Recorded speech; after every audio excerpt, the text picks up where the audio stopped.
I'm sharing my 2023 crypto portfolio for the next bull run, diving into the exact projects I'm looking at, my investing strategy, and my overall plan to get to $50 million net worth next bull run. Quick refresher, last bull run I went from unemployment to $1.6 million in 1 year, 6 months, and 3 weeks. I also managed to hold on to most of that during the bear market and still have around $1.2 million.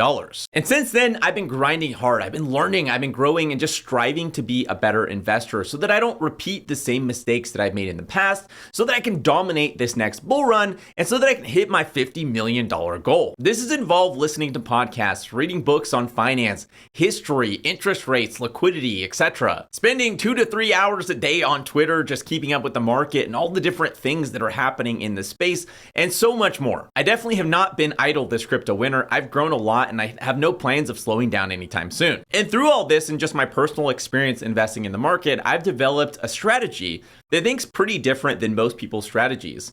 And it's going to be the strategy, I believe, that's going to allow me to hit my $50 million goal. And my strategy isn't super sensational. It's not like mega exciting. It definitely doesn't make for like the best YouTube content. And often when I share it with people, it's usually ignored. People I share it with think that it's too boring because they don't understand it. And like most people, end up making a massive mistake going into the next bull run. So try to wrap your head around my strategy before judging it and listen to the full explanation. I personally am a massive risk taker. I've never shied away from making big, bold moves. Yet when the best strategy on the board calls for doing something boring that most people don't want to do, I'll take that move all day because, again, usually what most people don't want to do is the right move to make. Because if you're an average person, if you do what an average investor does, you're going to end up with average results. That happens every single time. You can't do what everyone else is doing and expect to get this extraordinary result. You have to do what most people aren't doing if you want to get the results that most people aren't able to get. And this strategy isn't necessarily boring as much as it is dynamic. And dynamic confuses people because they like things just simple and easy and more kind of like extreme. They want like an extreme polarized strategy that's just like simple and just makes sense,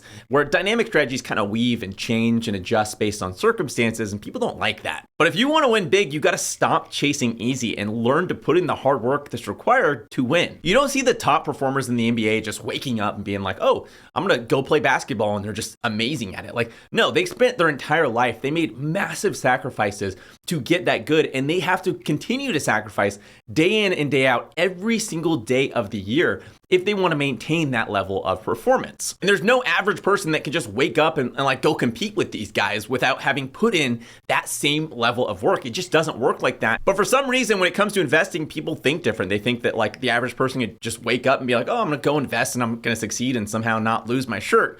But it doesn't work like that. You got to put in a lot of work to be really good at investing so that you can win. Luckily, in the crypto space, people generally don't tend to put in a lot of work. So it's a lot easier bar to entry to win in the crypto space than, maybe the stock market, where people are more educated. But that's quickly changing, and that's going to continue to change over time. So you need to start putting in the work if you want to win big. So if you're somebody who's ready to put in the hard work so that you can dominate next cycle, keep listening. Maybe one of my favorite things to talk about on my YouTube videos is the crypto cycles. And I know I've already talked about these things so many times in so many videos, and some of you guys are just so sick of hearing about crypto cycles. But in order to properly explain my strategy and why I'm doing the things I'm doing, I'm going to ask you guys to listen through one more explanation of how crypto cycles work. Every crypto cycle has 4 distinct subcycles. Now I'm gonna make this easy enough that even a 5th grader could understand this, so stick with me. These cycles are based on timeless psychology, and that's why they're so consistent, and they seem to play out generally about the same way every single time. The start of the cycle in the first subcycle is crypto winter. This is the bear market, and usually before this, we had this massive bull market where prices just ran up to the top, everyone got excited, things got out of hand, and then prices just drastically collapsed. And after this massive collapse, most speculators end up walking away. All of the scams end up dying, and most people outside of crypto dismiss crypto as completely dead. This season is brutal, and prices drop 90% or more on extremely well-known projects. And the hard thing about it is it doesn't happen all at once. There's a lot of these fake rallies, throughout this cycle that lure people back in thinking that, there's going to be this recovery and they're going to be all right, only to shatter them and dip even deeper. And by the end, most people that are involved in the crypto space are emotionally and financially shattered and just done with crypto forever. Yet it's also during this season that strong projects not only survive, but keep on building. new ideas and new sectors are born, and the infrastructure is laid out to onboard the next wave of new users. And it's during crypto winter, at some point in this cycle, that crypto ends up bottoming. But few people notice because they're just so fearful because of all the trauma that they've gone through during this subcycle. The next season after crypto winter is crypto spring. This comes after the market has bottomed and all of that building and innovation has yielded some interesting and compelling narratives. The infrastructure is drastically better than it was last cycle, and there's new and exciting use cases. Still, at this point, almost nobody is paying attention. You ask anyone on the outside of crypto about crypto and they'll say that it's dead and a scam. They won't be noticing any of this innovation going on. At the same time, if you ask anyone inside the crypto space during this season what's happening with crypto, they've never been more bullish. And usually during this season, there are like these little mini bull runs with like certain sectors or certain ideas, maybe going through a bull run type cycle and skyrocketing in price. But overall, the wider market generally just kind of goes sideways or maybe kind of trends up a little bit. And also sometimes during the cycle, we see some major unexpected dips and shakeouts. It never breaks through that bottom price, but sometimes it can go all the way back down and touch that bottom price. It's also during the season that we see Bitcoin and ETH start to climb in price, leaving behind all of the other tokens, which generally just again trend sideways or sometimes trend down. The next season after crypto spring is, of course, crypto summer. The rapid increase in price of Bitcoin and ETH, but typically mostly Bitcoin, causes a ton of buzz where people are talking about Bitcoin and all the money they could have made. And news stories are being run. Influencers are talking about, Bitcoin and all the money that you could have made. And, people start getting really interested in crypto again. And usually by this point, it's been a couple of years since most people have experienced those big crippling, emotionally debilitating crypto losses, and they've kind of made peace with it, and they're ready to potentially jump back into the market. And usually during the early part of crypto summer, a lot of people are really confused because Bitcoin and ETH keep going up in price, but all of the other tokens don't. And they're like, why are these other tokens not going up? Bitcoin and ETH keep going up, but these ones aren't moving, and they don't understand it. And a lot of people get really frustrated because they're expecting these, other tokens to go up, but Bitcoin and ETH just keep going up. And it's after this initial part of crypto summer that a lot of participants start looking at the market and they say, Bitcoin and ETH, those have gone up a lot so far. And I missed out on those, but I'm really bummed I missed out on those. I'm getting, massive amounts of FOMO. I'm going to try to look for the next Bitcoin and ETH. Where's the value going to go next? I'm going to go buy those, and hopefully I can also experience some of those gains. And at this point, all of the other tokens that aren't Bitcoin and ETH that are like decent projects start going up in value as people start to pour into those projects, hoping that they can, be in early on the next Bitcoin or ETH. And of course, with these tokens being smaller, some of them just end up being massive winners that meant all these new crypto millionaires, more news stories start circulating, more people start buzzing about crypto, and it attracts an entire new crowd into the space. And by the middle of crypto summer, it gets to a ridiculous frenzy where you could throw money at essentially anything. And it seems like the price of that thing ends up going up, and it's really hard for most people to actually lose money at this point in the cycle. And you're approaching the end of this part of the cycle when every influencer starts talking about crypto, all of your friends start talking about crypto, all of your relatives start talking about crypto. You're transitioning from the final phase of crypto summer into the next phase, which is crypto fall. As all of the good projects have already gone up in value, as Bitcoin and ETH have already gone up in value, people start looking where they can make their next big profit. At this point, they're kind of addicted to making money investing. They think they're geniuses at making money investing. And there's this whole new crowd that just got attracted in that they missed out on Bitcoin. They missed out on ETH. They missed out on all the good blue chip crypto projects. And they start looking around and they see all these other smaller projects that are new. They're doing these crazy things like offering crazy high APY and all these new terms that you've never heard of. And they say, well, I missed out on those other things, but maybe these will go up in value. And usually these smaller projects will pile on all these buzzwords. They'll use like all these complicated crypto terms that you've never heard of to attract in investors who don't know any better and don't really know what they're talking about. And most of these projects are basically tokenomics experiments, trying to invent the world's best Ponzi by, creating a perpetual money machine. And being that these projects are so small and that most VCs won't touch them, retail ends up making a killing off of these projects because they're able to get in early and watch these things go up to multi-billion-dollar valuations, meaning that really early people into these projects make life-changing amounts of money. And the crazy part is during the first part of this season, all of these promises of infinite passive income and everyone winning actually work, where they are making these crazy Ponzi's, but the Ponzi's are working at this phase in the cycle, and people are making all this passive income and making all this money and everyone's happy because everyone's making money and everything's going up. And it's at this point that people have gained so much confidence in their ability to trade and make money, and again, it seems like nobody can lose, that they start taking out loans, they start maxing out their credit cards, they start selling everything they own and throwing it all into crypto. And again, it's working. Everyone's making money. It's like, wow, this is amazing. Your uncle's texting you, your barber's talking about crypto to you. Everyone's talking about this crazy thing that they found, this crazy Ponzi that's printing them tons of money, and they're all excited and everyone is just happy. We're all gonna make it. And influencers and experts start peddling these crazy narratives that like we've entered a new era of economic prosperity and everyone's gonna make it and the bull run will never end and it's just gonna keep going infinitely and numbers gonna keep going up infinitely. And it's at this point when things suddenly start to begin unraveling. Projects on the fringes of the crypto space start collapsing. Bitcoin and ETH start declining in price. Almost everyone's in complete denial and they're screaming buy the dip. And then things just utterly and totally collapse and we go into the next cycle, which is again, crypto winter. Okay, so you can see there are 4 distinct seasons that are all very different from one another, and each one requires a very distinct strategy. And this is where most people go completely wrong. They'll apply last season's investing strategy to this season's market environment and get completely wrecked. During crypto winter, your primary goal should be holding onto your gains and preserving as much dry powder as possible so that you're prepared come next bull run. During crypto spring, your goal is to start deploying that dry powder into strategic positions so that you're prepared come crypto summer. But during crypto spring, you also got to be prepared for big shakeouts. During crypto summer, it's all about going in big on major conviction. This season is about moving as fast as possible and trying to find an edge on the rest of the market. The winners during this season also tend to be good projects that are building real innovative solutions. During crypto fall, it's all about taking profits and extreme risk management. This season is about keeping your head on your shoulders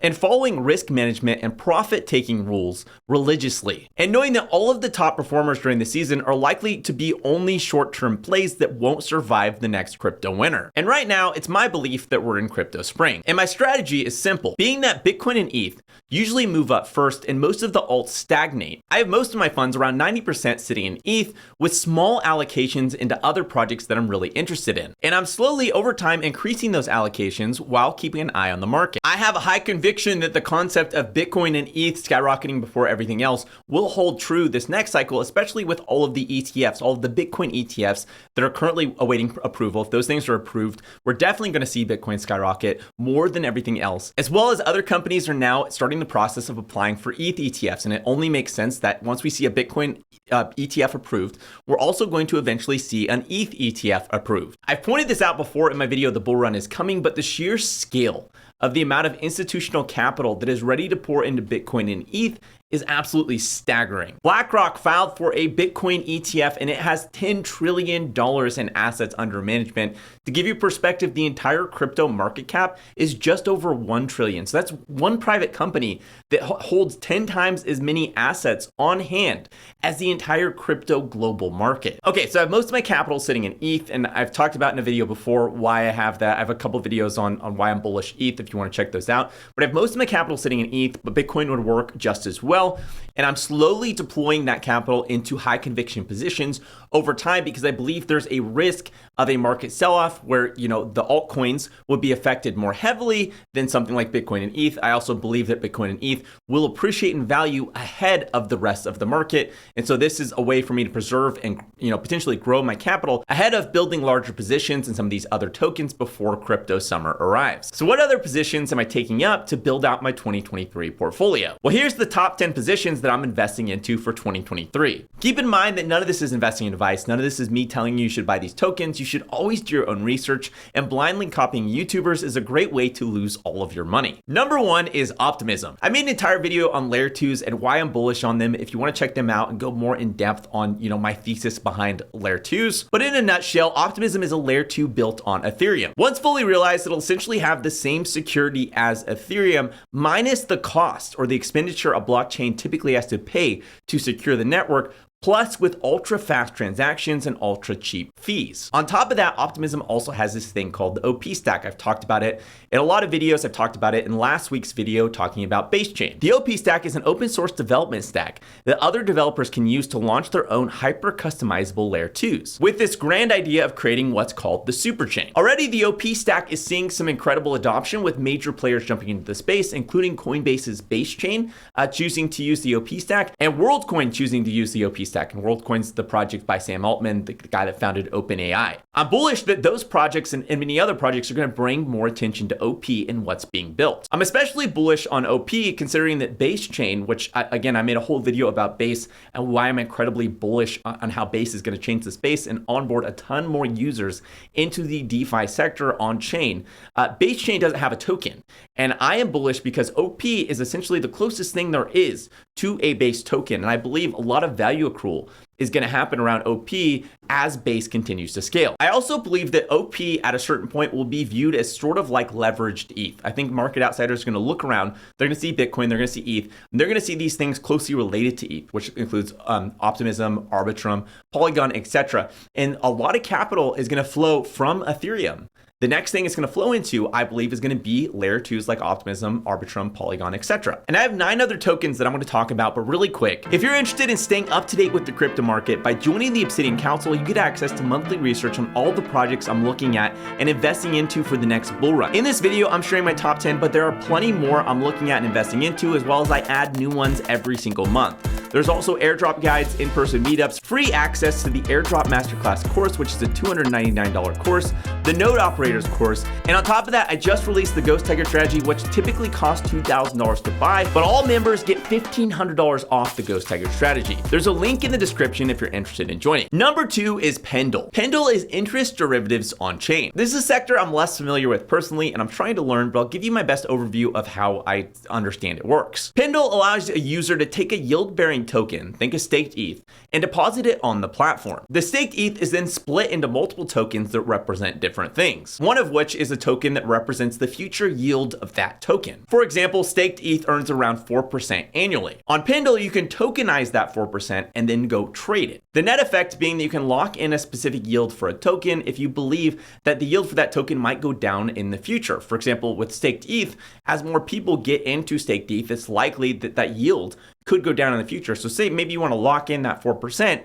Well, you're able to do that using Pendle. This concept also isn't new. It's from the traditional finance space. This is a concept that has been around for a long time. And my bet on Pendle is one of two things. The first is if Pendle or this general concept makes yield farming or the space as a whole more efficient, then that's going to attract capital and it's going to grow and be massive next bull run. The second is maybe that doesn't happen, but the market loves a good TradFi to DeFi narrative. For example, if you say, oh, we're taking this thing from the traditional finance space and we're bringing it into DeFi, a lot of people speculate on the future value of whatever that is. And usually they'll do that by comparing the number or the size of that market in the traditional finance space. And then, saying, oh, well, if it's $5 trillion market cap in the traditional finance space, then that means this project has a lot of room to grow. So a lot of people speculate and push the price up. So regardless of if it's real adoption or maybe it's narrative driven adoption, in both cases, I think it's primed to see some upside come next bull run. Number 3 is Akash. Akash is a project that I dive into deep on my recent video on the DePIN sector, and I do a way better job explaining what Akash is and what that entire sector is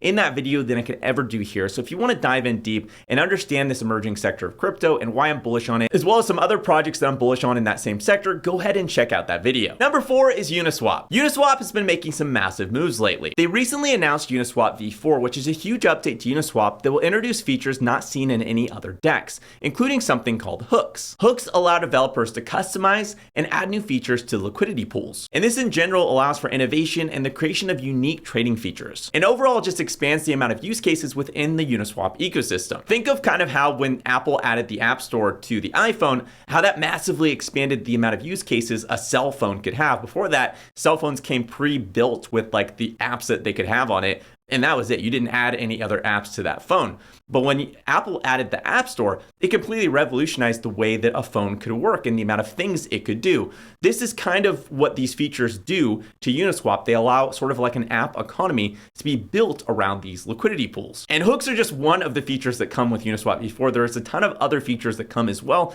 They're really exciting. But on top of Uniswap V4, Uniswap also announced Uniswap X, which is incredible and about the same thing. It introduces like sort of like this app economy, but instead of around liquidity, it's built around transactions. And I won't dive too deep as it gets extremely technical, but basically Uniswap X will make things cheaper, faster, and easier for the average user. It also revolutionizes the way we use bridges, allowing for cross-chain bridgeless swaps, which most people probably don't even know what that means, but it's absolutely insane and a huge innovation in the crypto space. Uniswap has been one of the projects that has continued to build and innovate during the bear market, and in my mind, that has solidified them as a crypto blue chip that will do well next cycle. Number 5 is Ohm. And anyone who hasn't kept up to date with Olympus is probably really confused at this point, because Olympus was a project that primarily saw most of its growth during last season's crypto fall. And like I said, most projects that are big during crypto fall tend to be basically Ponzi schemes that end up falling apart and dying over the crypto winter period, never to come back again. Olympus, however, is quite a bit different. Olympus is always aimed to be a decentralized reserve currency of sorts. I like to think of them as a decentralized stable asset that's not pegged to any sort of fiat currency. And the fact that I just called Olympus stable might seem kind of weird to you if you only played around with Olympus during its legendary bootstrapping phase. During that time, they had an APY of over 100,000%. It became the most forked project in all of history, spawning a ridiculous amount of scam projects. However, since then, they've successfully transitioned out of their bootstrapping phase and become incredibly stable. And this is due to a few things, including their massive treasury of over $200 million and the introduction of something called range-bound stability, or RBS. RBS is a system that essentially enforces the stability of Ohm by creating thick walls of buy and sell pressure at the lower end and upper ends of the price. This keeps Ohm in a weird sweet spot where it's less stable than a stablecoin, but more stable than just about anything else. And if you're not familiar with yield farming or maybe how the space works, this is really useful for yield farming if you don't want to experience impermanent loss, because if you have a stablecoin and the price of the other asset goes up rapidly, well, you experience heavy impermanent loss. Where with Olympus, because it's again less stable than a stablecoin, but more stable than everything else, there's certain pairings where it's able to experience a lot less impermanent loss, and it's attractive to different yield farmers. They also recently teased something called cooler loans, which will allow Ohm holders to take out a loan against their Ohm without having to sell. And my reasoning for choosing Ohm is pretty simple. It's currently valued at less than its treasury assets, which for me is always a no-brainer. On top of that, the token itself is extremely stable, and I don't see it dropping in price anytime soon, especially considering the coming cooler loans, which makes it way more attractive to simply take out a loan against your Ohm than ever selling. So for me, it's extremely unlikely that I'll see Ohm drop in price, but I do think it could appreciate in price. Lastly, once cooler loans come out, I can take out a loan against my Ohm at 95% of its value, only having to pay 0.5% interest, meaning I can take up my position in Olympus, then take 95% of my capital out and go deploy it somewhere else, allowing me to essentially deploy my capital twice, benefiting if there is any potential upside from Ohm while taking minimal risk. Number 6 is Sphere. Sphere is another one I've talked about extensively. I recently did a video called My $20,000 Bet, where I do a much better job than I ever could here explaining why I'm bullish on Sphere, why I'm invested into it, and what I believe the future could hold. If you're interested in diving deep and learning more, you can go check out that video. Number 7 is Index. The market cap for this project is tiny, currently sitting at only 12 million. And Index aims to bring index funds on chain, which I think is a genius idea. Index funds are a really simple concept. Imagine if instead of having to do all the research, bridge over funds, and use multiple dexes, etc., you can invest in, say, a basket of some of the top projects on Arbitrum. We'll call it the Arbitrum Index. And imagine if you could do the same for the metaverse, layer 2 tokens, NFT projects, the DePIN sector, the real world asset sector, on-chain options, the Cosmos ecosystem, emerging small cap cryptos, the GameFi sector, AI tokens, and more, all with just the click of a button. By buying something like the Layer 2 index, for example, you could, with the single click of a button, gain exposure to a basket of assets, including Arbitrum, Optimism, Polygon, and more. This is the kind of thing, in my opinion, we need in the crypto space to see massive adoption. My bet is essentially with index being easily available to buy on Coinbase, for one, you're just going to see appreciation in the price of the token as people who don't really know what they're doing are on Coinbase and they're just buying random tokens. But I'm also ultra bullish on anything that makes the crypto space easier for the average person. And I think that this does that. And I think because of that, it has massive potential. Number 8 is Polygon and number 9 is Arbitrum. I'm bullish on both of these for essentially the same reasons I mentioned that I'm bullish on Optimism. Like I said, Layer 2s have a massive advantage over Layer 1s because of their lack of security costs. I also think that they'll act as sort of like a leveraged ETH, closely following ETH as it appreciates in price. And I have individual reasons for specifically Polygon and Arbitrum that I lay out in my Layer 2 video, which is worth the watch if you want to dive deeper and learn more, which is always a smart move if you want to win long term. Lastly, number 10 is Atom. I had high conviction for the app chain thesis and Atom going into crypto winter. However, so much has changed since then, and we've seen massive growth in the Layer 2 sector. This caused me to have to reconsider my position and my view of Atom. And I'm currently unsure on Atom. It's in my portfolio and it's a top holding, and I'm sure base case it'll do okay during the next bull run. But I'm weighing if it's currently the best place to have my capital. I'm always reevaluating and I'm always taking a second look at my choices and decisions and why I'm doing things. And again, I'm at a point where I'm just unsure about Atom and I'm not quite sure I have a really great answer moving into the future. It's something that I'm sitting on, looking at, researching, and just trying to come to a conclusion on. And I have tons of other positions that I'm taking up. Those are currently just my top 10. And even those top 10 positions, again, are pretty dang small because of my overall thesis and strategy investing in this season. I'm also, like I said, adding new positions every single month. And if you want more insight into my process, make sure to check out the Obsidian Council and definitely check out some of those other videos that I posted on those individual sectors or individual projects that'll give you a lot more insight into my thoughts and why I'm choosing those ones specifically. It is my belief that now is the time to be putting in work if you want to be early for the next bull run. As always, if this video is helpful, make sure to hit that like button. If you have any questions or comments or any projects you want me to check out, let me know in the comment section below. And if you want to see more videos like this, make sure to hit the subscribe button and the little bell next to it to be notified each time I release a video. Thanks for watching, and I'll see you next week.